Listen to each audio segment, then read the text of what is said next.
p.m. I think everybody is present on the panel, on the commission, so we'll reconvene the meeting at this point in time. Apologize to those in the audience that I did not offer the public an opportunity to comment on our agenda as the first item of business. So at this point, I'd like to invite anybody that have comments on the agenda that we're working to, please come up to the mic. Thank you, Chairman Yao. Can you hear me through the mic?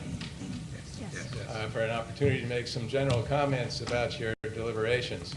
I have to say you're a wonderful looking group.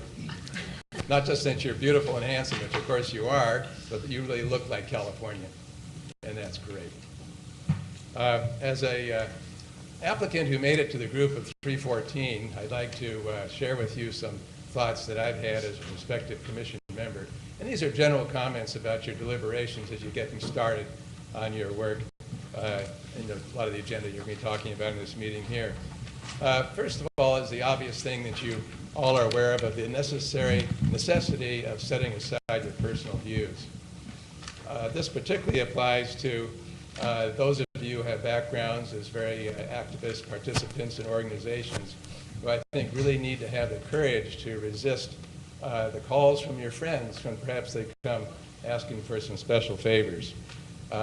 This panel will lose its credibility with the public if it's viewed as an organization that is a battle of special interest, just basically fighting it out, doing business as usual. And I know you're going to avoid that and take efforts to be totally neutral. Regarding neutrality, the second point I want to make is hiring a staff which has a neutral outlook. We all know how much influence can be wielded by staff members because they're the ones that are the gateway of information and the preparers of reports. And it's important that you be extremely critical in your hiring decisions and avoid those people who have had association or even worse, been employed by advocacy groups. Really seek people who are neutral. You need to challenge prospective bias that comes to you from people that you'll be listening to, in particular that provided by staff, consultants, and the general public. One of the most important things will be in the training that you're about to receive. You're going to be hearing from experts in various fields who may have very strong opinions because, in fact, they are knowledgeable and experts on those fields. And I strongly recommend that you question them and challenge them throughout to make sure you can separate their opinion from basically the minimum legal requirements that they're teaching you about. The next point I'd like to make is really what I call starting with a blank slate. When I attended a training session for the applicant review panel, one of the people that spoke to them said that you should look at party registration as a proxy for community of interest. Absolutely do not let that happen. I mean, you know the text very clearly. Communities of interest shall not include relationships with political parties, incumbents, or political candidates. I think even seeing this registration information cannot help but introduce some potential bias into your consideration. And I know it's almost impossible, but I think it would be even ideal world that you wouldn't even see the current district boundaries. You wouldn't know the names of the incumbents. You wouldn't know where they live. So in fact, you wouldn't even have an opportunity to have that entered into your thinking. Finally, take into account terrain features in your district work. Mr. Parvano, I think I see him shaking his head. In other words, districts like the 3rd Senate District that I live in that jumps from the northern counties across the Golden Gate into half of San Francisco is clearly one of the most egregious examples of ignoring geographic boundaries. So districts that leap across bays, over mountains, or even man-made features like freeways to combine districts for political purposes, I think should be a thing of the past with your efforts, and I hope so. So basically, good luck in your endeavor. We'll be watching what you do. The people of California have high hopes for you, and the best of luck. Thank you. Thank you. Thank you.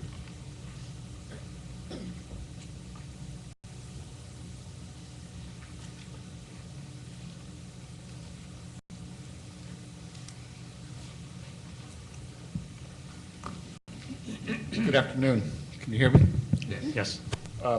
Read you a quick article that was printed in San Mateo County, San Mateo Journal down there.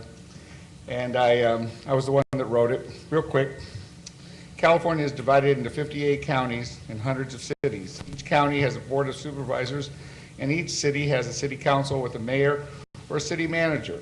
The legislators in Sacramento and Washington, D.C. should be accountable to these entities. We are asking the Redistricting Commission to use county and city boundaries when creating districts.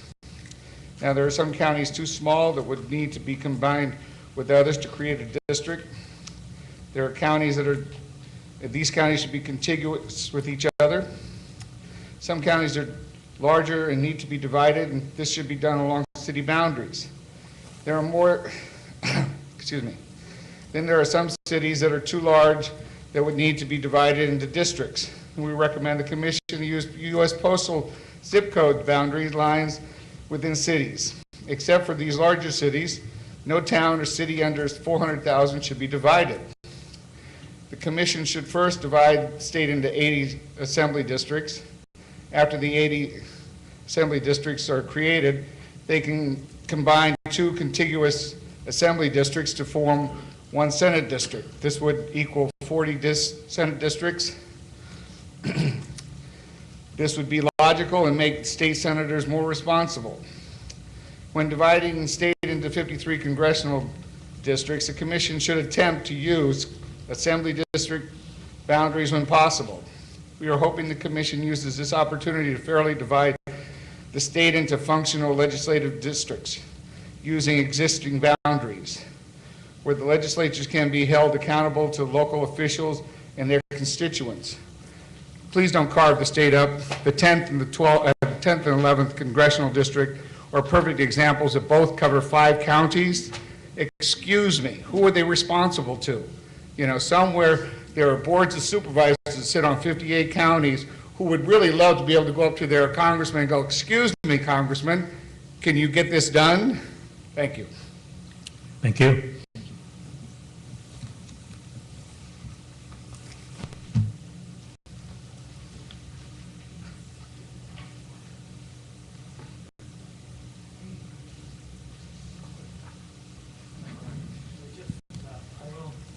To be brief, my name is Brian Lawson. I teach political science at Santa Monica College, and I had a couple of observations. So first of all, mentioning, as a lot of people have already, the incredible job done by the auditor's office, truly amazing. The auditor put her, a lot of resources into it that she didn't need to. She could have just passed, but she did an incredible effort. Of course, the applicant review panel did an amazing job. We got 30,000 people to apply. That's probably more people than will come to all of your hearings, okay? So, that's pretty amazing. 4,500 people wrote very detailed essays. If those people came to public comment and read their essays, that would take you way through August, okay? So, you got a lot for your $500,000, okay? That was a huge thing that she did for you, in addition to getting you all here on time. So, really great. At the first hearing, not of you folks, but of the hearings to get the process going, Mr. Munger made a quote essentially from Benjamin Franklin, restating him. He said, "You've got a redistricting commission if you can keep it." Okay. To me, this suggests the idea that you are putting forward a plan that is more than just drawing the lines for 2012. Okay. You're going to be doing things that potentially could last for a very long time, not just the lines for 2012, but 2020, 2030, and so on. The traditions, the precedents that you set here are going to be really long-lasting. If you do your job well, most likely those district lines will be used again in 2020, 2030, and so on, because although populations do shift, they don't shift that much. Okay, so you really can you're drawing a template not just for 2012, but possibly for way down the future, decades. On the flip side, things don't go so well. We know how things go in California. Another proposition and a completely different way of doing redistricting. So you've got your work cut out for you. Finally, in the words of Mr. Lynn, front load the front end, okay? You really need to do that, and that's the handout that I've just given you here. 5 points that I put there. I'll just say a couple of sentences on each one of those points. Calendar with a budget. It's easy to put dates up there, but if you attach numbers to that, dollars that you'll be spending, that can really make it work much better. The Secretary of State needs the maps by a certain deadline. Figure that out. You don't have just the August 15th, you've got August 15th, you've got pre-clearance, and then the Secretary of State needs it. So lots of stuff there. Other preparations, what if someone resigns? One of you resigns. There are 14 people, things can happen. The remaining 22 you might want to keep in touch with and have them ready to go. What if one of your executive people resigns? Keep the applications of the people you don't hire. Hiring the council. Ask this person why they're interested in the job. They'll be making less money, working harder, and have more stress. Why do they want to do this job? Keep in good contact with the state legislature, legislative leaders in the governor's office. You may very well need to ask for more money. Let them know what's going on. Subdivision B, section 8253 says that the state legislature and the commission should work together to set up a statewide database. Do that. You'll need it. Everybody else wants to see it. Get that thing going. Maybe it's already going. I don't know, but that's really important. Number 4 on this pre-processing the geographic information, that's perhaps controversial, but I think important. The geographic regions that have been used to this point, the 7 regions, are not of equal population. So I would suggest you do something to start using new regions, because those regions, if you said, okay, we're going to go to all 7 regions, that would not be a great plan. Okay, so just something. I threw out the idea here of starting with Board of Equalization, because those are 4 equal population groups as of 2000. They haven't changed that much, but that's just throwing an idea out there. Okay, and the last thing here is the power of your no vote. Because of the supermajority voting, no votes are in some ways much more powerful than yes votes. 2 decline to state people vote no. The other 12 vote yes. The motion goes down. Okay, so no vote is a big deal, but you don't want to pressure someone, coerce someone to switch from a no to a yes. You want to listen to each other. You want to know what they're doing. Anyway, there are some other points in here. I hope you take a chance to look at it. And of course, good luck and congratulations and work hard. Thank you, Mr. Lawson. Good afternoon. My name is Douglas Johnson. I'm with the Rose Institute of State and Local Government down at Claremont McKenna College. First, I just want to join the many people thanking you all for your commitment to take this job. I hope not too many of you regret it in a few months from now, but hopefully it'll be a good experience. Just have 3 quick things I wanted to mention. One is, I understand you all should have received by now the information on the National Conference of State Legislatures Redistricting Seminar at the end of the month. That is actually the 5th in a cycle of 5 they've been doing, but it is probably the best redistricting training out there, especially that you can get in just 3 days. I highly recommend that for anyone that can make it back to DC for that. Second piece is, I definitely appreciate all the work that the Secretary of State's office did in those job descriptions, and I understand the thought in getting that process moving, but I would caution you about them. They're very specific, and be sure and look at the big picture of what you want from your staff and how you want it to operate, and don't let that be too much of a straitjacket in those job descriptions and in the ways those are structured, which ties into my other point, which is, think about not being based in Sacramento. It is very symbolic that the offices are here, and that so far the meetings are here. You may want to move your offices. It would get you 2 things. One, it would be a symbolic step to get away from the Sacramento entities that you're officially independent of, and it may also widen the pool of people who would be interested in being executive director. Get you people who aren't already in Sacramento, which by definition, they're focused on the government as it is and not so independent. So a couple things for you to think about. If the Rose Institute can be of any service or with any advice, we're here, and that's what we're here for, so feel free to contact us anytime. Thank you very much, and good luck. Thank you. Thank you. Thank you, Mr. Johnson.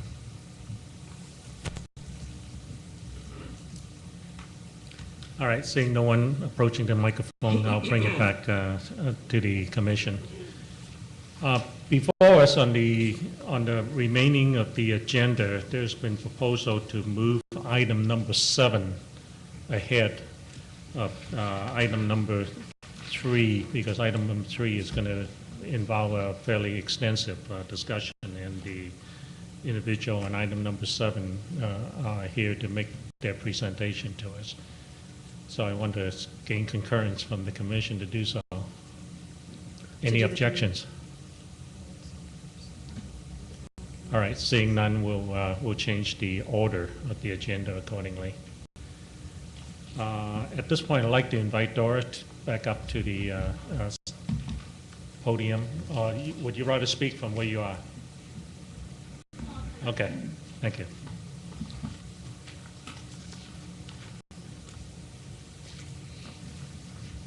Thank you. I've been told that this is a better mic than that one. Oh, all right.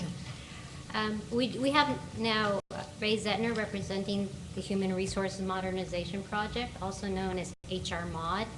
Now that you're part of the government, you're going to hear a lot of acronyms. Here's your first. Ray has worked at various departments, and her experience includes administering personnel functions, overseeing budgets, accounting, and leading fundamental organization change in state government. In December of 2003, in recognition of her outstanding performance in the field of human resources, Ray was awarded the Robert L. Negri Award. The HRMA project is re-engineering, simplifying, modernizing recruitment, selection, classification, compensation, workforce planning, performance management, and training for the state's over 200,000 employees. The HRMA project is jointly sponsored by the Department of Personnel Administration, the State Personnel Board, and the Department of Finance. Ray, thank you for being here.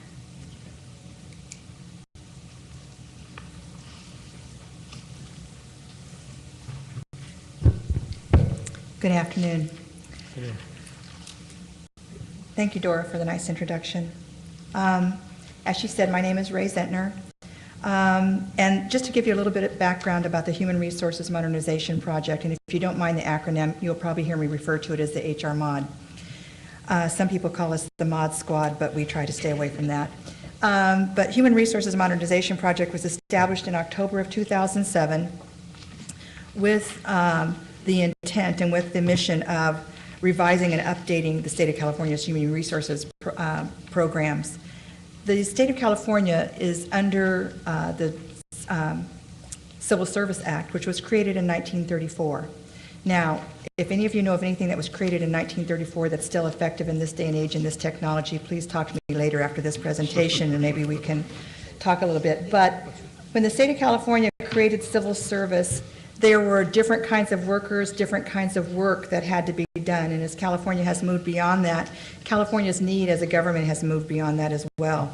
When we started this project, one of the things that we wanted to see is what are other states, cities, counties, even countries doing. So we did a best practices research to see what they were doing. We looked at Canada, Delaware, the state of Washington, North Carolina, Oklahoma, Montana, New York, to name just a few of the places that we looked at to see how they were changing their structure. And we found that many employers, even in the public sector, are moving from a strictly duties-based program or HR program to a competencies-based program. Competencies are measurable knowledge, skills, abilities, and on-the-job behaviors that are needed to effectively perform a job. And we believe that once those competencies are identified and established, they can be used as the basis for your recruitment, selection, classification, compensation, training, and performance programs. Moving California from a strictly duties-based human resources program to a competencies-based program will take some doing, but we've begun by establishing general competency models, or our general competency model for supervisors, managers, and executives. I was once told that moving the state of California is like moving an aircraft carrier. It's slow. You have in front of you a package, let me get to the right slide here, that includes a picture of our competency model for supervisors, managers, and executives. This model was created by soliciting input from more than 5,000 leaders in California state government, including we conducted interviews with top-performing supervisors, managers, and executives. We also had panels of leadership experts that we met with.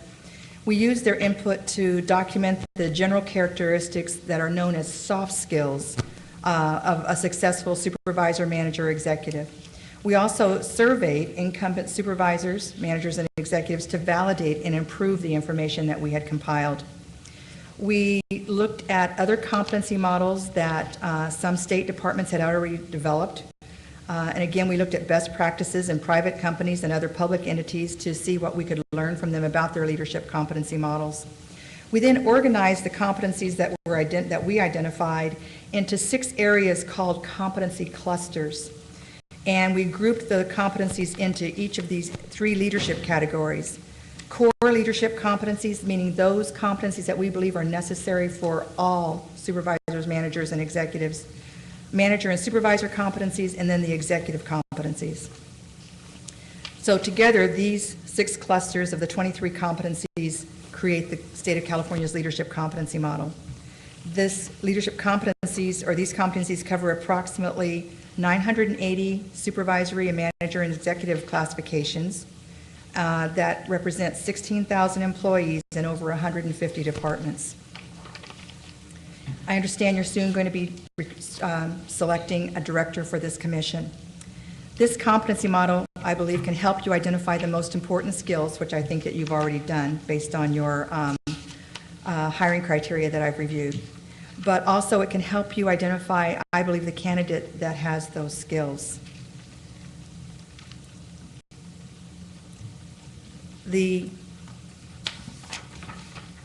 Having had a long career in state service, and as I tell people, and I will tell you as well, I started when I was 12. I have about 42 years of state experience. I reviewed, and again, I stick by the 12 number. I've reviewed the job opportunity bulletin and your hiring criteria that you established. I want to commend you on putting together a very detailed list of qualities that you're looking for in an executive director.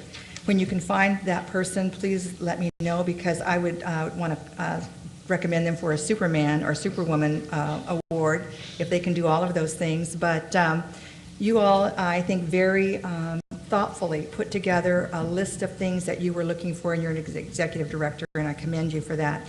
And having looked at that, I agree with what I've seen in your hiring criteria, that there are 5 competencies that we believe would be most important to include for an executive director.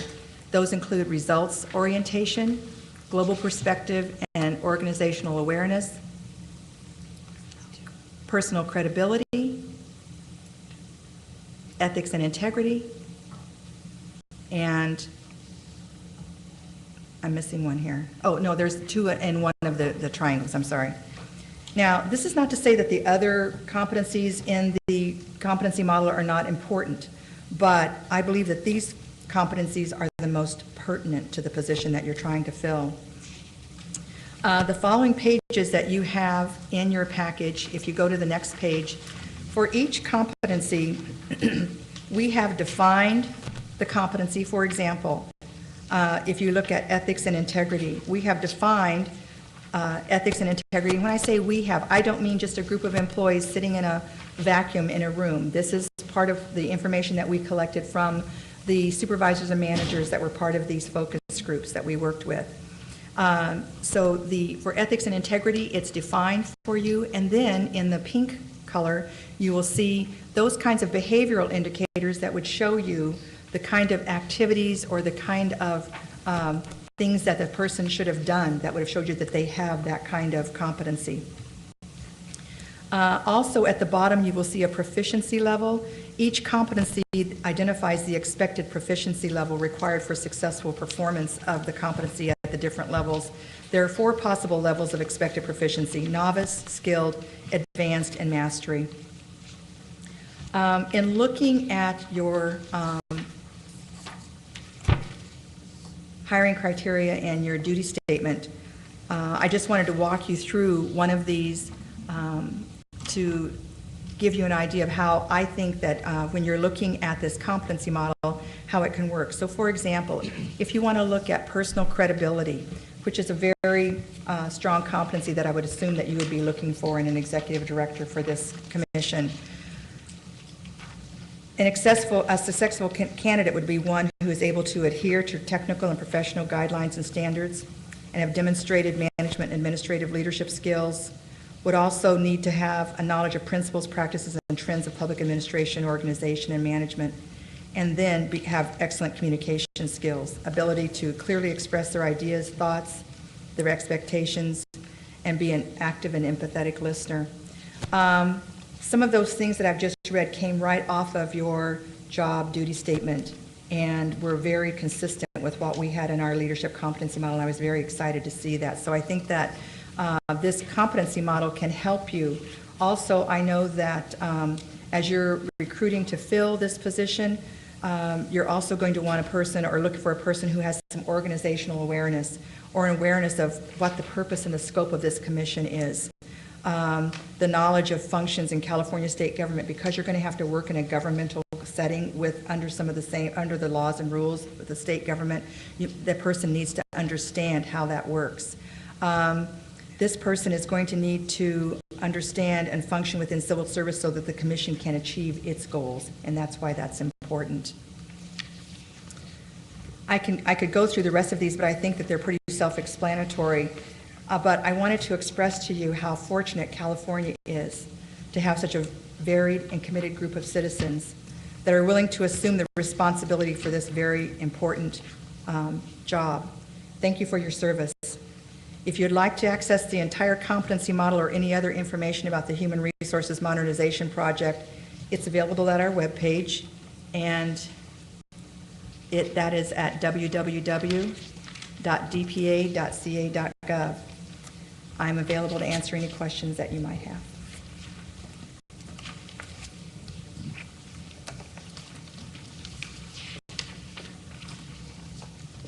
Any questions? Yes, I do. My experience is that, and I've given just a brief look at this, it seems like there's a series of parts that you put together that you want people to review and be better at. The sense that I've gained over time, it's really how you manage the interaction of these parts that really identifies leadership. And I guess my question is there a section in here that deals with a more systemic look at what the problem might be, so that you are outreaching rather than trying to define and work on a more narrow description of the problem? As far as the leadership competencies are concerned? Yes. Well, when there's much more information is available on our website about how this leadership competency model was put together. I was trying to put together just a snapshot for you of how this leadership competency model can be used by you to help you sift through some of the applications and resumes that you have. When you talk about, is there any information about this systemic problem, I guess I would have to, are you talking about the systemic problem of maybe not having sufficient leaders, or? No, more how do you manage the interaction of the parts of the problem rather than handling the parts independently? A holistic approach? Yeah, well, one of the things that we're trying to look at, I will tell you for the state of California, is there are lots of challenges facing California, as you know. One of the biggest challenges facing the state of California right now is what we're calling, or some of us are calling, the silver tsunami. And we are looking at the potential loss of many very experienced supervisors, managers, and executives, and trying to get supervisors and managers in the door that have training. So some of the other things, maybe I should talk about some of the other things that the HR mod has done to assist with that, is we have focused some time and attention on having exams that previously were only administered as internal promotional exams, to making them available online, so that, and making them available with an open filing capability so that people can come in at levels that they've never been able to come into California state government before. So people will be able to come into supervisor and manager levels, bring that experience that they have gained from outside state service into state service so that they can strengthen the state of California supervisor and manager ranks. We also know that because there's going to be this potential huge loss of experience from the supervisors, not only supervisors and managers, but also state employees as a whole, we have tried to broaden the ability for people to come in from outside state service, but we've also been working on our training programs, making training more accessible and more available. We're working on a performance management program. We are also working on our classification structure so that it's made a little bit simpler and not quite so complicated as it has been in the past. So as the commissioner next to you talked about, maybe a more holistic approach to the problem, which in the past has tended to be a little bit more an internal process, I would say, as opposed to making it a little bit more externally accessible. So does that answer your question, Commissioner? Yes, it is. Thank you. Any other questions? Is there any effort in terms of measuring where we are in the state of California with regard to this particular model? We have worked with several departments. We are looking to, in fact, there are a couple departments that are willing to pilot this model in their organization. We're looking forward to working with them.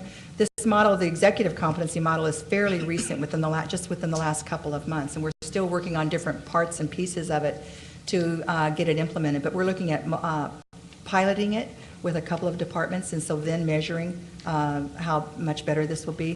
But frankly, in the past, up until this point, and I will tell you, again, when I started when I was 12, they really didn't have competencies or measures like this to identify. We have had different kinds of programs, supervising or supervision by objective, management by objective, which are some old programs from the 80s. We've had strategic planning, we've had different kinds of methods that have come in, but frankly, you know, California is a very large organization, and we are taking steps to develop what we call performance management for the state of California. We're looking at how we can establish performance objectives across organizations that supervisors and managers could be measured against. But again, that will take a while to get implemented. It's the aircraft carrier. Thank you. Any further questions? If not, thank you very much for making the presentation to us. Thank you.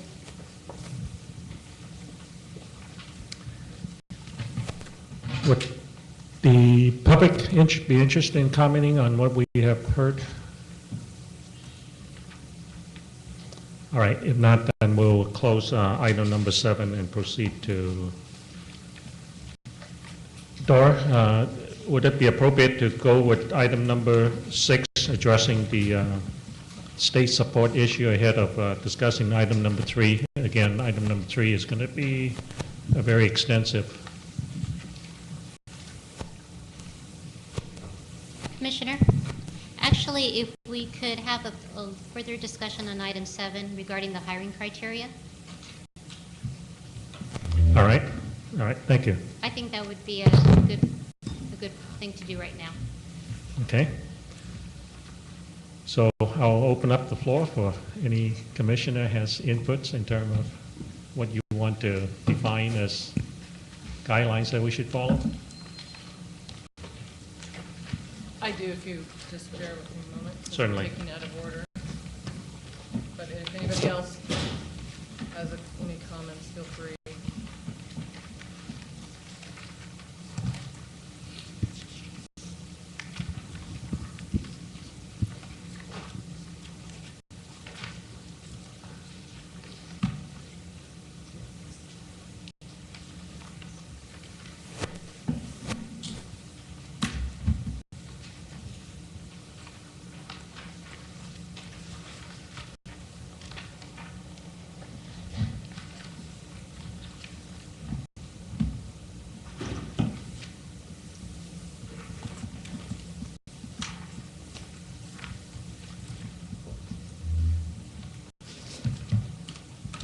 Let me do a process check with Connie. I understand, Connie, you're still with us on the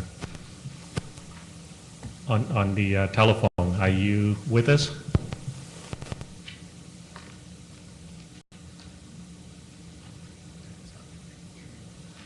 We can't hear you. All right, I just have to make the assumption that she's been, oh, I hear something. Connie, are you with us? I am. How's this sound? Can you hear me? Yes. Loud and clear, yes. Thank you. Okay, great. Okay, you heard the presentation. Do you have any questions? I don't. Thank you very much. And I have the PowerPoint with me here. All right, thank you. Jody, are you ready? Yes, thank you.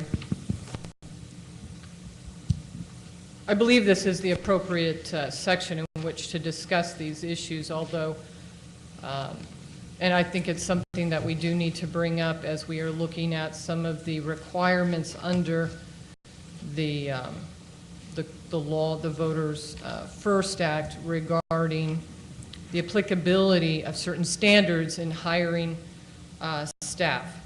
So in particular, my comments are not in regard to recruiting or training or interviewing, but I do think it's an initial qualification that we must discuss before we go into closed session to discuss the particular candidates who have submitted an application for executive director.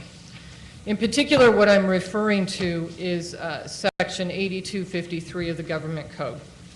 There has been some public comments and some other information that seems to suggest and makes inquiry regarding the manner in which this particular provision, in particular subsection A5, which specifically states that the Commission shall apply the conflicts of interest listed in paragraph 2 of subdivision A of section 8252 to the hiring of staff to the extent applicable.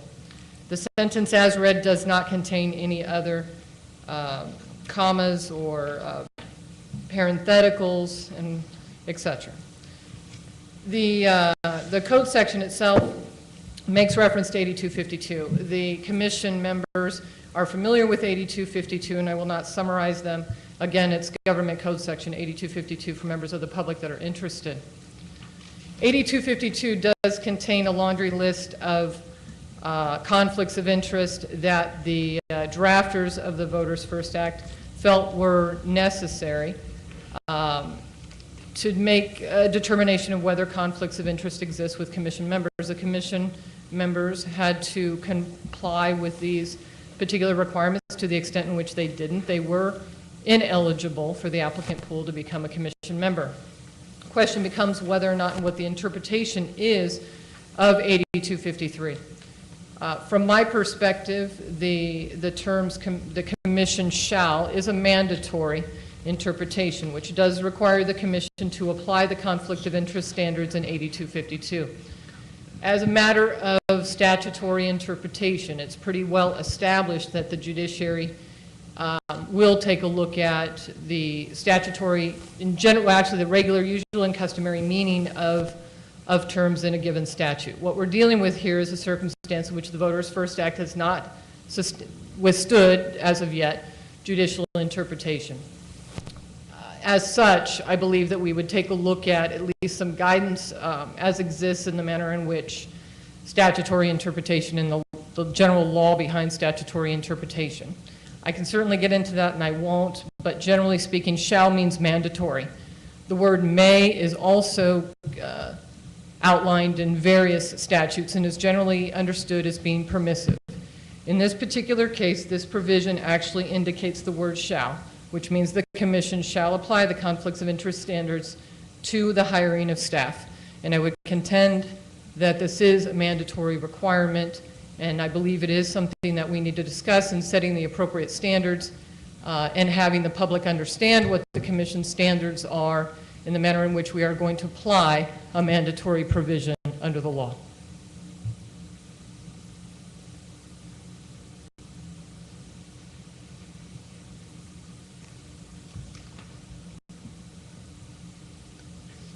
One further comment in that, and so that the members of the public can also understand as to what the significance is of this particular provision, is that we do have, we have to consider that there may be some candidates who have completed applications that might be deemed ineligible. So this discussion is very relevant in making a determination, as we may need to do in closed session, regarding whether certain candidates will be eligible based on the manner in which we interpret this particular section and the manner in which the Commission applies it. So if I'm certainly open to further discussion, but I will make a motion if necessary. If we could ask Mr. Rickards to comment on this, because I believe there was a comma that said to the extent applicable. I have an opinion on that portion of the laws. You need to hire your counsel first.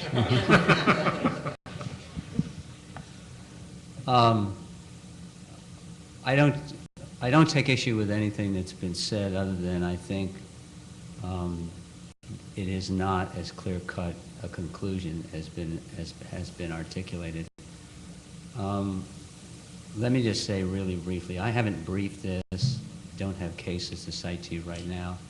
Part of statutory construction is to read an act as a whole. The language applying the conflict criteria to applicants for commissioners is much stronger than the language that relates those criteria to staff. It says that the auditor shall eliminate. The language with regard to staff says, if applicable. That isn't, I have a, I think that means something, and that you need to give it some meaning, which doesn't necessarily lead you to a conclusion other than what you've just heard from the commissioner. But part of statutory construction, some would say sometimes it's in the eye of the beholder. The judicial panel reaches a conclusion about a law and then goes and tells you why they had to reach it. But one of the standards of statutory construction is to give meaning to all the words, lest they become mere surplusage. That's the kind of legal jargon. I think, in a nutshell, you have some flexibility with regard to staff as far as those conflict provisions are concerned. I do not think it applies in the black and white way that it clearly does for the commissioner pool. That's simply my opinion. It's not been briefed. And again, I don't take issue with anything that has been said so far, other than I just draw a different conclusion. But that's for you to decide. And as has been noted, this has not been interpreted by any court. So I don't know. I mean, that's kind of the basis of where I see it. So we have a challenge in that we are probably going to have to hire the executive director before our council. So I think this is a matter that the commission should discuss and come to its own interpretation. I will provide further guidance, or at least in my comments. Again, I don't think leaving my law degree at the door was necessary in being a commission member, so I have taken a look at some of the standards as provided by the California Supreme Court. In particular, and I won't bore the crowd or the commission members, but for instance, when an issue is presented of statutory construction, the fundamental task is to ascertain the intent of the lawmakers so as to affect the purpose of the statute. You can begin by looking at the statutory language, because it is generally the most reliable indicator of legislative intent. The language is given its usual and ordinary meaning. If there is no ambiguity, then you presume that the lawmakers meant what they said, and the plain meaning of the language governs. If, however, the statutory language is ambiguous, we may then resort to other extrinsic sources, such as legislative history. Then choose a construction that comports most closely with the intent of the lawmakers in viewing and promoting the general purpose of the statute rather than defeating it.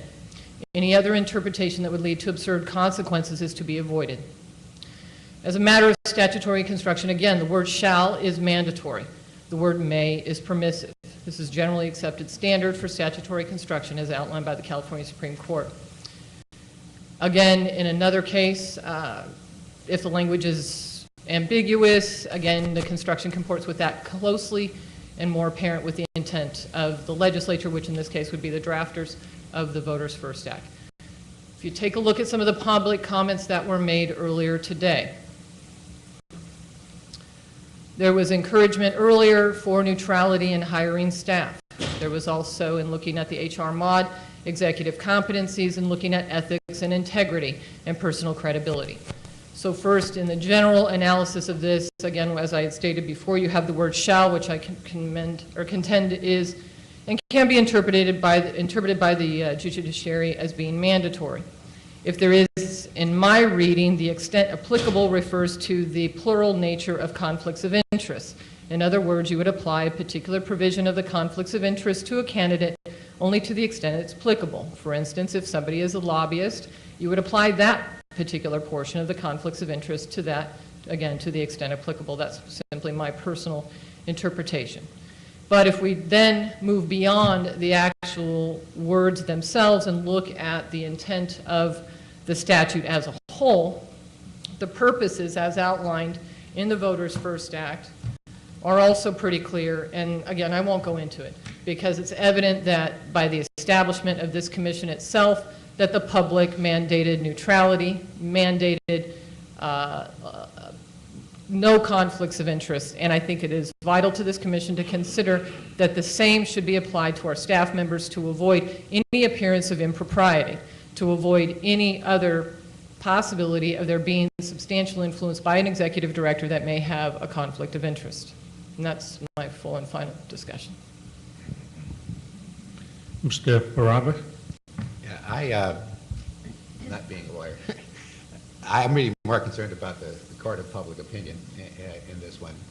And it seems to me that if we err in any direction, we err on the side of being safe about not opening ourselves to public criticism for hiring someone who could even be perceived as being having a bias towards a particular point of view. So I think I would lean in the direction that Commissioner has identified, just for the sake of all the effort that a lot of people have put into this initiative. They were very, very concerned about how this is going to appear, and so should we.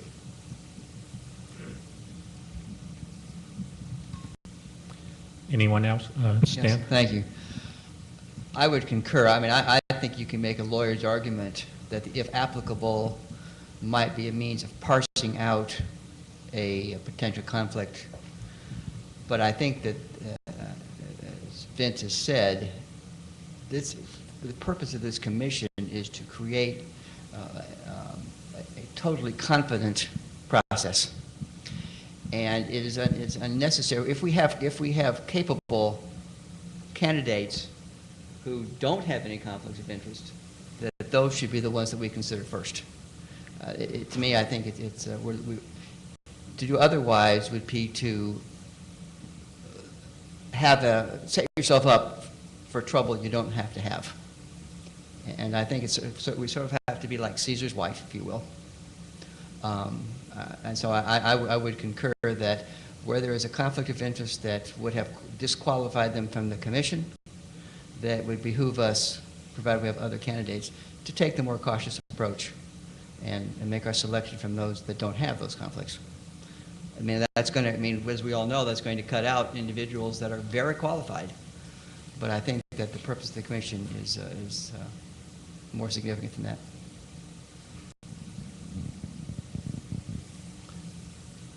I want to bring up the question of time. If somebody has a conflict a long time ago, is that still a conflict based on the requirement? If somebody is a registered lobbyist in an industry that is remotely connected to the activity that we're about to embark on, is that still in other words, I understand the intent and I understand the words, but somehow, in my mind, there still exists a gray area And I don't know whether I can interpret that in a broad sense. I don't know if you're asking council or not, but 8252 No, says 10 years. Anybody that's interested in commenting on it. 8252 is 10 years preceding the date of your application, Okay. which is the same standard that was applied to all of us. All right, so the date has been answered, so, okay. There was, regarding the issue of lobbyists, there's also the question of whether a lobbyist is a registered lobbyist or is simply has the title of a lobbyist. And it appears to me that the registered lobbyist is prohibited from consideration for the position, and positions, whereas there's some question of whether just calling yourself a lobbyist or being called a lobbyist without that kind of quote-unquote certification or legal requirements that would be applied to lobbying, whether that would serve to disqualify the applicants. It's my understanding that some of them, even though are labeled lobbyists, some of them may or may not be registered, and that would be a consideration for perhaps taking them off the list if in fact they are registered. 8252 does use the term registered lobbyist. So I would submit that based on some of the information we've seen from the applicants, it's not clear. So in closed session, we may need to make a decision regarding whether further inquiry would maybe had of those individuals that have identified themselves as lobbyists. That's my opinion. Ms. Reyes, it looks like you want to make. It's been addressed, thank you. All right, do we feel we have all the information we need to go into closed session, or is there additional? I do, I have one further. All right, please go proceed. Based on the necessity for this entire discussion, I would then move that this commission apply 8253 subsection A5 as a mandatory requirement that the commission shall apply the conflicts of interest identified in paragraph 2 of subdivision A of 8252 to the hiring of staff, including the executive director, and that should be the criteria, or one of the criteria, as necessary for the commission to establish in the hiring of staff as outlined in 8253, subsection A5. Second. All right, it's been motion and second. Any further discussion? I'd be interested to see, look at the candidate pool and see what that, apply that criteria to it and see where that leaves us. Just be It's more been comfortable done, with but that. it needs to be discussed in closed session. Right. But if we make the determination on how we apply that now, it's too late to make that determination in closed session, correct? Right. Right. Can we defer that till after closed session? I don't believe so, not from my opinion. I think the public needs to be aware before we go into closed session the manner in which we are going to apply hiring standards as outlined under 8253. I just feel procedurally that's necessary. Now, with that, there's certain things that, in terms of the conflict of interest, are very clearly defined, 10 years, lobbyists and things, but it's my understanding there are some areas, even as we as candidates, as well as the other candidates went through, in terms of there's, the black and white is always easy. It's the gray that comes into play. So if we move on a motion here, I would like to know how much that ties our hands to, I think similar to Commissioner Ward was mentioning, into the black and white without us having the option to look at the gray areas individually, which I think would be very important. That's going to a concern, though, that I have about saying, well, let's kind of wait and see how the gray areas look. Then we have no standard. The public doesn't know what standard we're applying, and we could go anywhere, which I think could create a different set of problems. We're not. I think we need to set a standard. Whether this is the one or not, that'll be up to the commissioners to vote. But I have a concern about kind of waiting to see.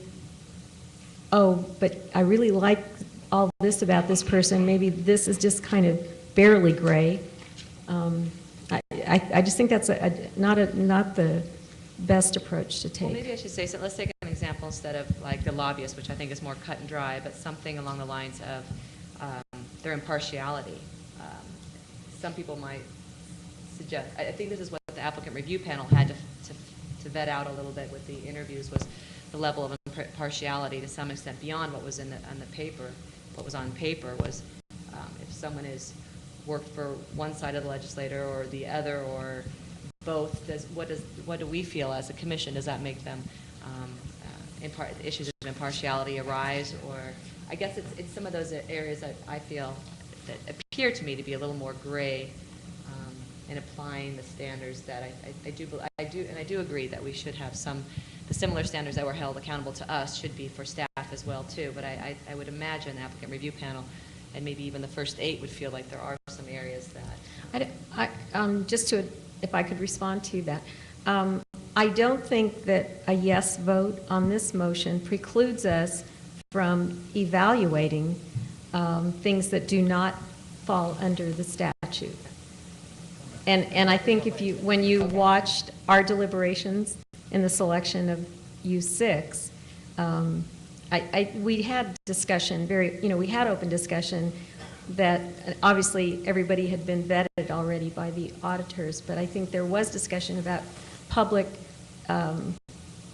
comments about various candidates and addressing those issues that don't fall under the statute but are still something for consideration. Allow me to put a pause on our discussion at this point, and let me get some public inputs on this topic before we further deliberate it. I probably should have done this earlier, as soon as the motion was second, but this perhaps would be a good point to collect a little more information from the audience before we continue our discussion. So let me open up the floor mic at this point. Anybody in the public that's interested in addressing this panel on the topic that we've been discussing, please. Just very quickly, and not directly on this point, but I'm wondering if the commission will release the list of who has filed applications for the various posts. That has not yet been released, and I suspect because the Secretary of State is probably waiting for your direction on whether or not to do that. But I think that would definitely open a window of transparency on this process. A little bit, if you're going to do this in closed session, it would be good to know who you're discussing and who has applied for the post. So appreciate your consideration of that. Thank you. Thank you. Anyone else have thoughts on the conflict of interest issue? All right, I'll bring it back to the commission. Let's see, who was about to speak next? Peter, I had just one question. The document makes reference to the commission shall apply the conflict of interest listed to the hiring of staff to the extent applicable. To what degree will that, I mean, I'm assuming that the executive director perhaps will hire some clerical staff. Will this apply to that as well? I mean, at what level of position does this conflict, does this prohibition, which I agree with the executive director and the council, how far down the administrative chain does this standard apply? Any thoughts on that? How do you define staff? Well, that's, you got it. I mean, that's part of the question. I mean, I think the discussion here is completely appropriate for the executive director. I think it'd be completely appropriate for council, but we're going to hire, contract staff. I mean, our contract people. We're going to hire them. And the question is, maybe they don't have that level of neutrality historically, but they've got the information. And so, I mean, I think we need to have a discussion about, or at least think about, just to say, again, how far down the chain does this vote apply to? I think the understanding is that we make the rules, and then we can make that call, okay? Today, the decision before us is on the ED and then on the council. And perhaps we should narrow our discussion to only those two topics, and then after which we can determine as to the applicability to the lower level staff. If you concur with that thinking, or we can go as deep as you want and make it an absolute and go with it that way. But given the detailed time that I have spent looking into the issue, obviously because I find it fascinating. Obviously, since that's my career of choice. So I will withdraw my last motion and propose that for the purposes of consideration of the position of executive director, that the commission shall apply Section 8253, subsection A5, regarding the conflicts of interest listed in subdivision A of paragraph 2 of section 8252, and again for the limited purposes of applying the conflicts of interest to executive director, and we will revisit the applicability to other staff members, legal counsel, and consultants as identified in 8253 A5 at another time. Again, I could be wrong on this, but my understanding is that we have the option to take this to the closed session and evaluate this against the candidate pool, make a decision on it at that time, as long as, according to Bagley-Keene, those decisions are reported along with any other actions taken in the closed session. And again, my comment would be is that the public needs to be aware of the manner in which the hiring criteria that will be used by this commission, which in particular regard to conflict of interest, because this seems to be a particular portion of the statute that is at issue, and therefore it's only in the interest of transparency that the public is aware of what's going to be applied in closed session, because it's very well aware that some of the applicants are concerned regarding these provisions. They know very well how they may apply to them, and decisions made outside of or after closed session, they need to know how we're likely to have applied these provisions. And so, again, my motion stands, and I believe we apply it to our closed session meetings later today. You want to say that louder? Same with my second. I think. Judge Cynthia? Yeah, I just want to bring up the issue of, for those members of the public who have not dug into this to the extent that Commissioner Filkins-Weber has, or know the detail of 8253 and all of the subsections. This has to do with people who, as been mentioned before, are lobbyists. If we look at the spirit and the intent of the law here, is to preserve the credibility of the process and the work that the commission is undertaking. It also eliminates from consideration governmental appointees, and that's one of those areas of gray that I just want to bring up now, because there are all kinds of appointments, governor's appointments, for essentially operational roles that are nonpartisan positions. And in fact, we have people in the pool who've been appointed by multiple governors of different political persuasions because they're good at their jobs. I believe that Commissioner Baraba is an example of an appointee who's been appointed by both Democrats and Republicans because he obviously did a great job.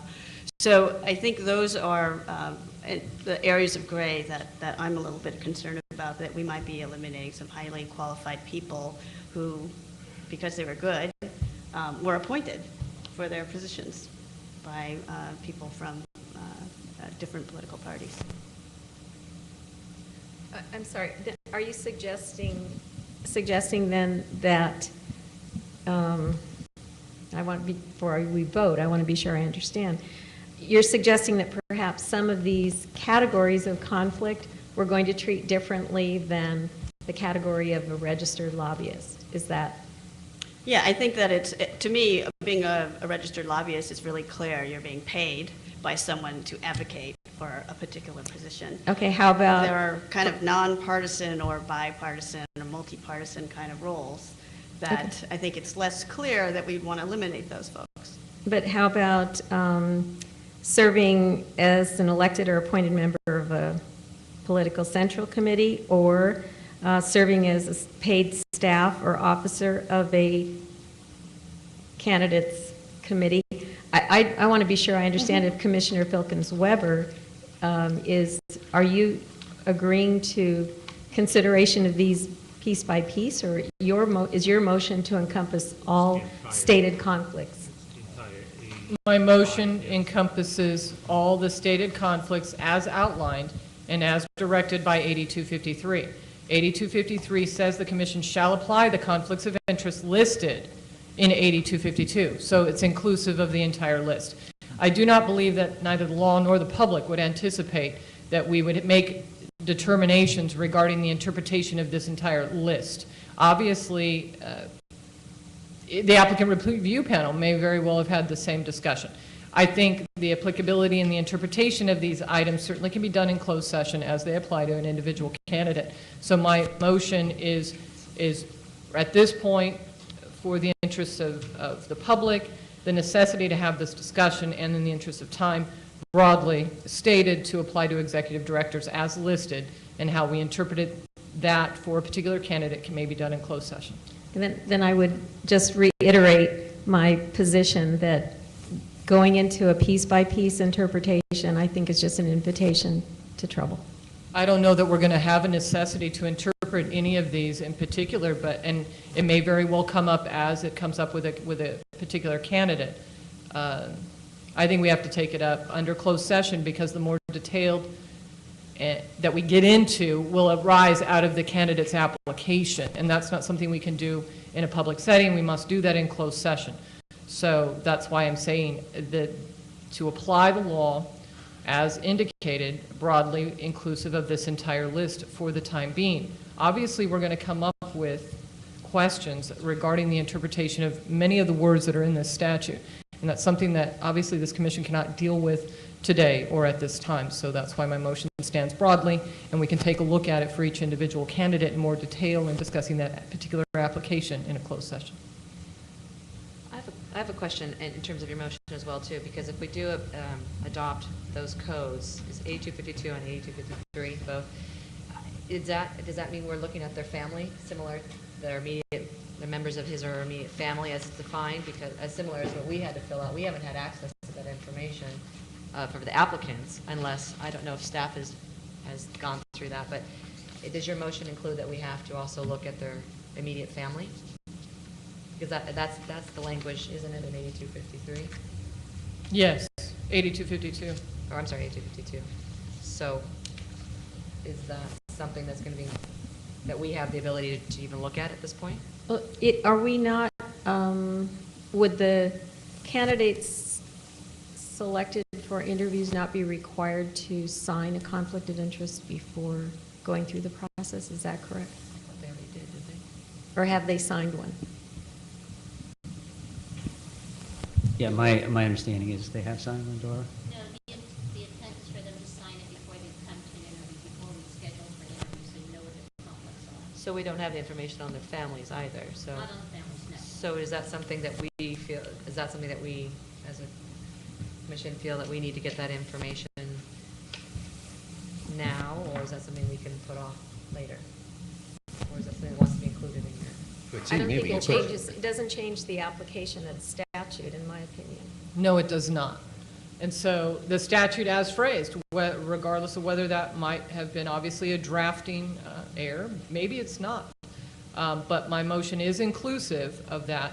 I would suggest that once we get into closed session and we narrow the pool and we determine the application of these provisions, whether further inquiry can be made of a particular applicant regarding their family if we find that they may be at the top of the list. So that's something we can deal with later. Certainly, we can deal with it later, but it must be included in the mandate and the way that the statute is drafted from my perspective, and that's the intent of my motion as well. Call for the question. We've got a new motion, so at least it would be appropriate to ask for public comment. All right. Those who are interested in addressing the commission, please come up to the microphone in addressing the new motion of the conflict of interest. This is applying the entire 8253 to the selection of the executive director, did we include council as part of that? No, just the executive director. All right, seeing no one on the public is coming up to the microphone, I'll bring it back to the commission. The question has been called for. Let me ask the question from using a layman's language and making sure that I understand what I heard. If we do approve what has been moved, we will basically be agreeing to applying the letter of the law in its entirety in the selection of the executive director in the closed session.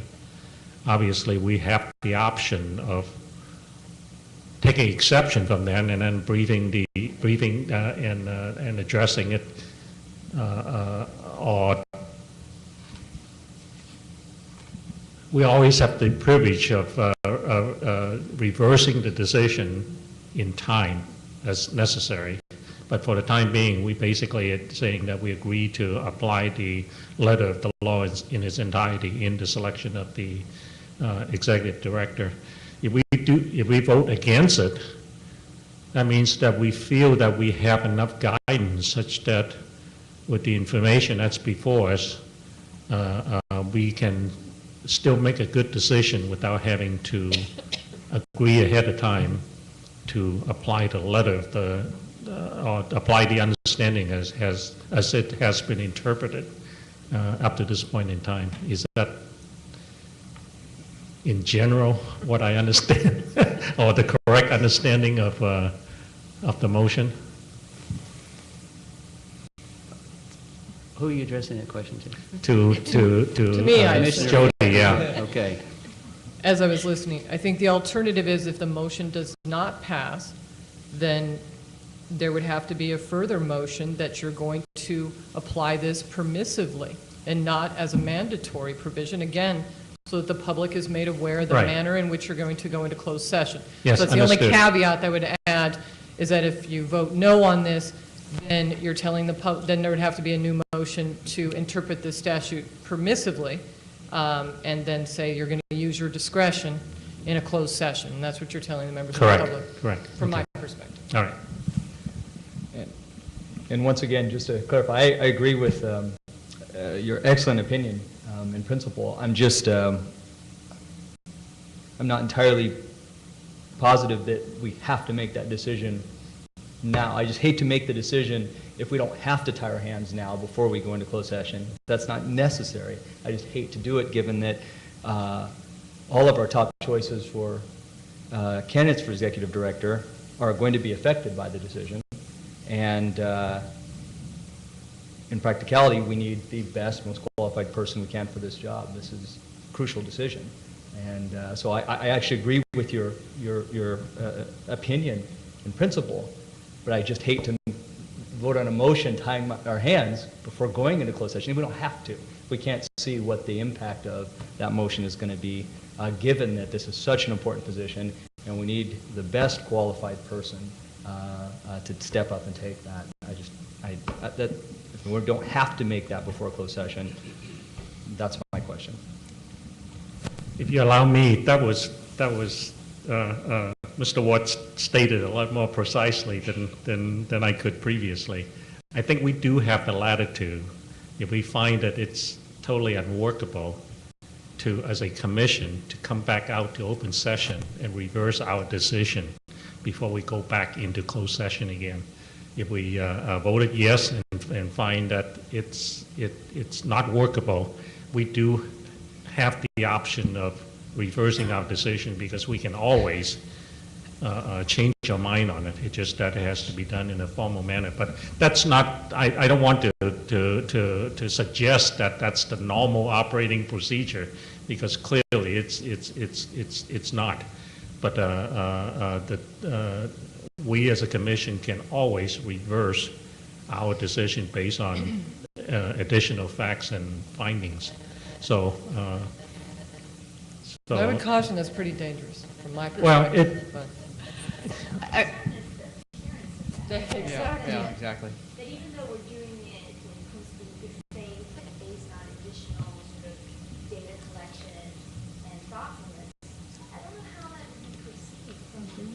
not being where we are in terms of making a decision, going into a closed session, and coming back and saying, oh, we changed our mind. I am a little bit, it's like Yeah. a slippery slope. We always have to explain our decision regardless of how we decided. So but again, with the way I see that we enter into this decision is that with the information that we have, we need to make a decision. But that does not necessarily have to be the final and absolute decision. Well, That's the only point I want to draw on. I also think we don't want to suggest that our vote on this procedural issue is determined by what we think we know or don't know about any candidates for the position. This is a process decision, a structural decision, I think, and not, well, let's not do it, if it might create an issue for us in closed session. I think it's just, do we want to follow this or not? That's, to me, a pretty black and white issue. And I think after Jody's presentation, which I found to be quite forceful, to persuade, how do you prefer persuasive? Clear. Persuasive. Take it as my tone. Okay, there you go. We may or may not agree with what the Prop 11 said. I mean, I've had more than one person say, gee, all these great people were cut out of the commission process because they had this background or that background, but they would have been great commissioners. That's all true. It's also irrelevant. I mean, this is what the voters said. And so I think it would behoove us to support what the voters said. All right, the question has been called for. I'm not sure I heard a second to the, you seconded? Let's take a voice vote on the motion that's before us at this point. Just take a roll call. A roll call.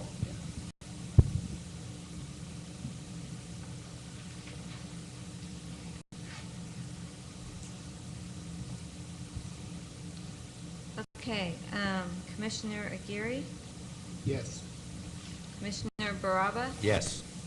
Commissioner Dye, I'm going to vote no, not because I want to do something underhanded in closed session, but because I have a different interpretation to the extent applicable. Commissioner DiGiulio.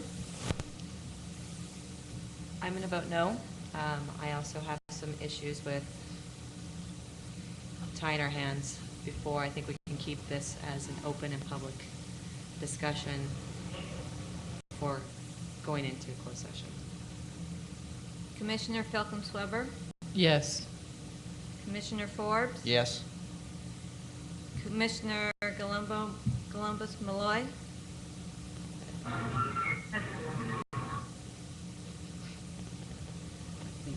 That was yes. You can ask again. Connie, we couldn't hear you. Can you repeat? Yes. Yes. Did that come through? Yes. Commissioner Quo, Yes. Commissioner Antai, Commissioner Parvenu, I do have some reservations myself, but for the time being, I'll say yes. Commissioner Rye, Yes. Commissioner Ward, Yes. Commissioner Yao, Yes.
Okay, we have 3 yeses from the Democrats, 1 no from the Democrats, 3 yeses from the declined to states, 1 no declined to state, and 5 yeses from the Republicans. Motion passes. All right, thank you very much. And are there any additional items under item number 7 that we need to address before we close up? Yes. Dora asked me to ask you if you could take a look at this Citizens Redistricting Commission hiring criteria. We can, we'd like to at least propose that you take a look at that, and if possible, decide on it. We could add language to encompass the vote that you just took, if that would be preferable. But this way, you're required by the Act to adopt criteria, and we've drafted up some criteria, and we could add, if you want, with regard to the executive director, language to include the last vote, and I'd just ask perhaps if Commissioner Filkins-Weber would sum that up in some way, and add it to it if you could act on that. Let me ask Dora the question. This duty statement came out before we received the presentation on the HR mod program. Has that been taken into consideration or adequate consideration as part of this statement, a duty statement that you presented to us? We did. We considered everything before we did the duty statement, before we did the hiring criteria. It should all mesh together. Okay, thank you. I didn't take enough time to do the analysis, so thank you for your input. You're welcome. I just remember that from the public comment, public asked for some information on the pool of applicants. Is it appropriate to answer any or part of that request in terms of the number of applications, any kind of information that we can give her? I know we can't pass out the resumes and any other details, but is there anything that we can share with the public on that regard?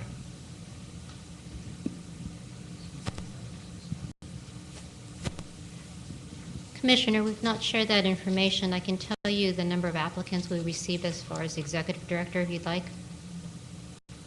Is that what you wish? Share as much information as you are comfortable in terms of sharing without violating any of the privacy associated with the applicants.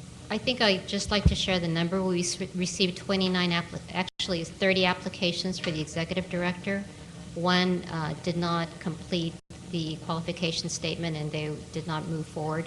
You received 29 applications to review. All right, thank you. Let's see, comments on the duty statement?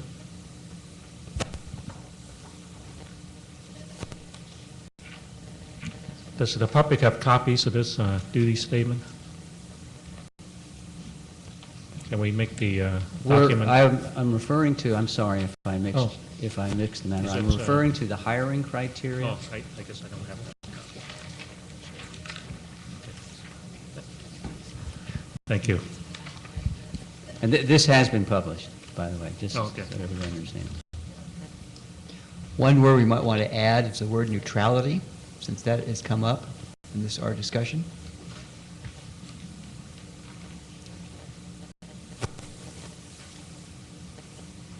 Is that covered under ethics and integrity? No, not necessarily, because that would assume the people who are not necessarily neutral are unethical, and I don't think that's the case.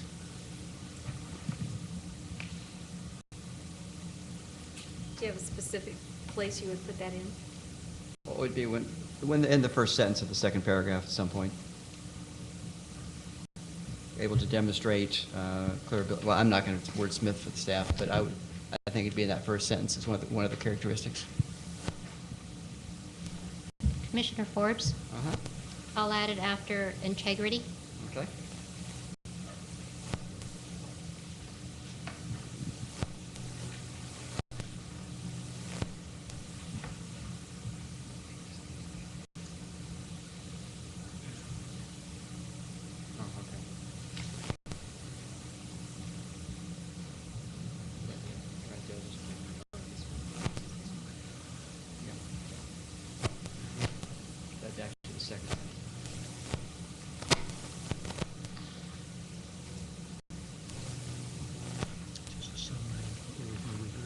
There's actually nothing in here about execution, which I think would be appropriate, given our tight timeline. What would you like me to add? Commissioner Guy, could you repeat your last comment, please? Sure. I said that there's nothing in this hiring criteria about a demonstrated track record of execution under tight timelines, something to that effect.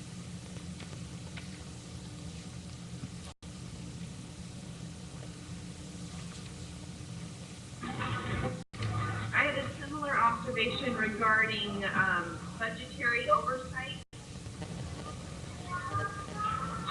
Feeling like we have realistic goals and objectives, deadlines, but I'm assuming that the executive director will also be playing a leadership role in terms of finance in conjunction with the commission, so we could add a sentence in there to that regard.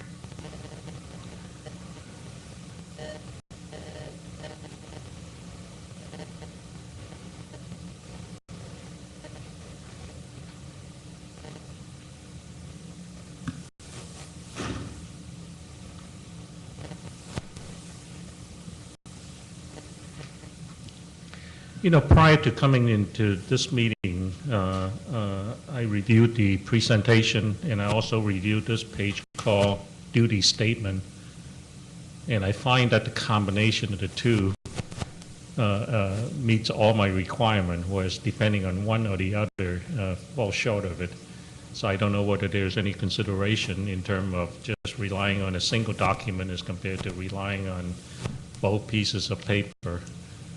I don't know whether that's what we're being asked to consider or We can the certainly, direction that we're heading, I guess, is Commissioner Yao, we can certainly incorporate both and give you one document, if that would be easier for you, and then incorporate the changes you've suggested. yeah, just as an example, we need to staff up and get going very rapidly. And Yes. even though, you know, that doesn't show up as part of the competency criteria, consideration of the guideline and the budget and these type of hard constraints that we have, they are a very key part of the selection criteria. And I'd like to find some way of working that as compared to just leaving that as a standalone document. And this is just a very broad statement in general. Yes, and I purposely made this very broad in hopes that you could apply it to all your staff, but we can certainly have specific ones for each of your staff positions. Where we thought the duty statement would be specific to the duties of the particular position, we were hoping that this would be more broad in general, that it would apply to every staff member that you would hire. Oh, okay. Okay, we switched gears, I didn't realize. I think the idea was that the duty statement, this would not substitute for the duty statement. This is the idea, again, just to reiterate, it's a attempt to state hiring criteria broadly, specifically to satisfy the act. If you feel somehow that the kind of person you want to hire, for example, as executive director or counsel, would not fit under the broad hiring criteria, that's what we'd like you to focus on now. Or maybe, you know, in your minds, we've missed the boat on this, but that was what the idea was behind it, so that you would certainly have the duty statement. And frankly, within the confines of the act and particularly with regard to the executive director, the way you have moved to interpret the act, you are within those parameters, free to pick the person you think can do the best job. These are only as useful as, you know, you make them. So, if I understand you correctly, just so that I know I was confused at the beginning, so I hope I can clarify this for the rest of the commission. These are very broad hiring criteria that would apply to any staff. that is hired by the Citizens Redistricting Commission, and it is based on the competencies, not on the specific job duties or responsibilities. So I think in that staff is case, I think- seeking directions at that point. Is there any additional comments on this input? I personally can fully support it, so there's no With changes this on my part. clarification, now that I understand exactly what we're Right, voting on, I right. think it's fine as is. Right.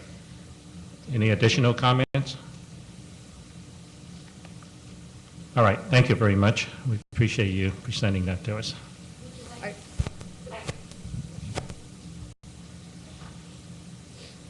Do we need a motion on this or no? It's just- Ms. Aguirre? Sorry. Sorry,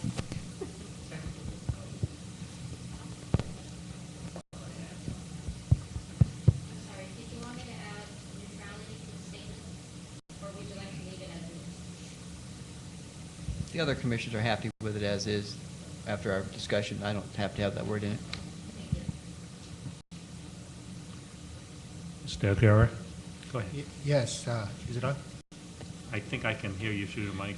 Yes, I agree with our staff that this was, the intent of this was to give us wide latitude in terms of comprehensiveness and general standards for us to apply and in selecting and going through the application. So I think this would fit what we need at this time to look at the candidates, and if the commission is agreeable, then I will make the motion that we accept the hiring criteria, the Citizens Redistricting Commission hiring criteria as submitted to us by the staff.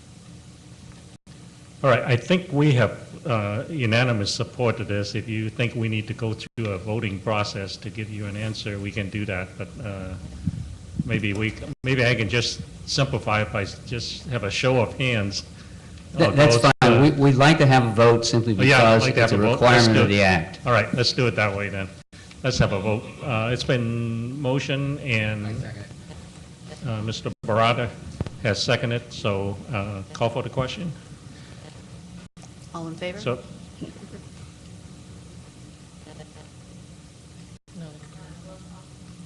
Commissioner Aguirre? Yes. Commissioner Baraba? Yes. Commissioner Dye? Yes. Commissioner DeGiulio? Yes.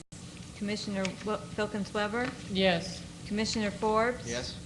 Commissioner Galumbo Malloy? Yes. Commissioner Quo? Yes. Commissioner Antai? Commissioner Of Parvenu? course, yes, let's move forward, yes. Commissioner Rai? Yes. Commissioner Ward? Yes. Commissioner Yao? yes. It's been approved. If we may, we've been going about an hour and a half. May we have a break? A move for a break? Who has the official clock? I should 2:54, so we've been going since 1:20. Would you like to take on one more matter before you break? Well, this isn't a voting matter. You asked me to make mention of Commissioner Blanco. Oh, yes, I did. Apparently, Please there was proceed. some confusion from the public, perhaps the press, of whether she was still a member of the commission. Let me just indicate that she's out of the country. As far as we know, she's alive and well. She remains a member of the commission, and she'll be sworn in at the first meeting she attends when she comes back. Does that do it? Thank you. Thank you Okay. very much. Appreciate the clarification. Time is 2:54, somewhere thereabout, so we'll re-adjourn at 3:15. Thank you.